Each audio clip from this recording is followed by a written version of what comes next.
Hi guys, it's Mai. Welcome back to my vlog. Another day, another vlog. Let's go! Ito nga pala ang aking tutorial makeup. First, we have to prepare our makeup kit. Then, syempre mag-iipit din tayo ng ating hair before we proceed to the next level.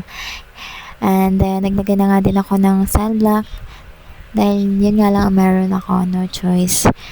And then, di ba simple lang? At syempre, kamay-kamay na natin yan. Next, naglagay na din ako ng foundation. Ang gamit ko nga pala ay O2O foundation. Then, i-brush na lang natin siya. Ikalat sa buong mukha natin. Diba? Nadamihan ko nga pala ng lagay dyan, kaya sobrang puti ng So, depende na lang sa inyo kung gaano kadami yung ilalagay nyo. Then, naglagay na din ako ng concealer from Maybelline. Then, brush na natin ulit. Sunod, naglagay na din ako ng bronzer. Pero, depende na lang sa inyo kung maglalagay kayo. At depende sa shape ng mukha nyo. Kasi ako, mapayat na talaga face ko. Pero, naglagay pa din ako. Syempre, filingera, diba? Filingera ba? Filingera. At sa part na yun ay maglalagay na ako ng blush on. Kaso, na-realize ko, wala pala ako nun. Kaya napatingala ako at nakita ko yung binigay sa akin ng lip gloss. So, yun na lang yung ginamit ko. Fairness, bumagay naman sa akin. And then, next, naglagay na din ako ng highlighter. Syempre, para mag-highlights yung ating face. Ito yung favorite ko. Panglagay talaga sa mukha para man lang kumintab-kintab yung aking face. So, next, naglagay na din ako ng pang nose line. Ginamit kong pang nose line dyan ay pang lang yun. Ano ba yun? Eyeshadow. Dahil wala nga ako, kulang-kulang talaga ako sa gamit. So, ayun, naitawid ko rin. Bumagay naman at tumangos din ang aking ilong. Grabe. So, naglagay na din ako ng eyeshadow. Depende sa shade na ilalagay nyo kasi yung sa akin fab ko talaga yung mga lights lang. Di ko bet yung mga dark. Pero depende na sa face nyo kung babagay. At naglagay na nga din ako ng highlighter dyan sa eyes ko. At naglagay na din ako ng brow gel from O2O. Depende na sa inyo kung maglalagay yan.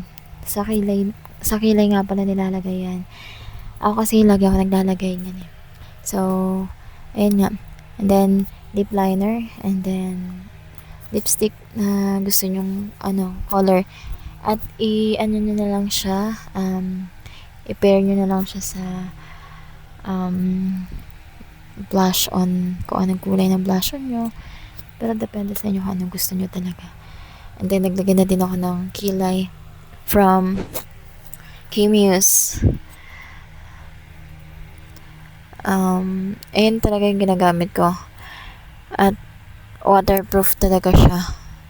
Kahit abutin ng 2 araw, umaabot talaga siya, mga ante. Ayan. At naglagay na din ako ng fake eyelashes. Recommend ko to sa inyo na fake eyelash. Kasi, kagandahan sa kanya ay hindi na kayo maglalagay ng glue or something pang dikit sa kanya. Kasi, meron na mismo dun sa lashes niya. At ididikit nyo na lang siya dun sa pilik mata nyo. At hindi na kayo mahihirapan. At mapapadali pa yung mga lakad nyo. O nagmamadali talaga kayo. Kaya, recommend ko sa inyo to. Umorder na kayo nasa TikTok ko. Nasa TikTok shop ko. Ayan, didikit nyo lang talaga siya. As in, didikit nyo lang siya, mga ante. At may, na kayo. May pilik mata na kayo. Diba? Kasi, kagandahan sa fake eyelash, kapag naglagay ka nito, kahit wala kang makeup, Kahit nasa bahay ka lang, ang ganda pa rin ng ng tingkad ng mata mo. Kasi, nga, parang nadadagdagan yung ganda natin. At sa last part, naglagay na din ako ng powder. Saan ka dyan? Oh. Siyempre, di tayo papahuli. At may pahabol si mother. May pa-highlight sa lips. O, diba? Ganda.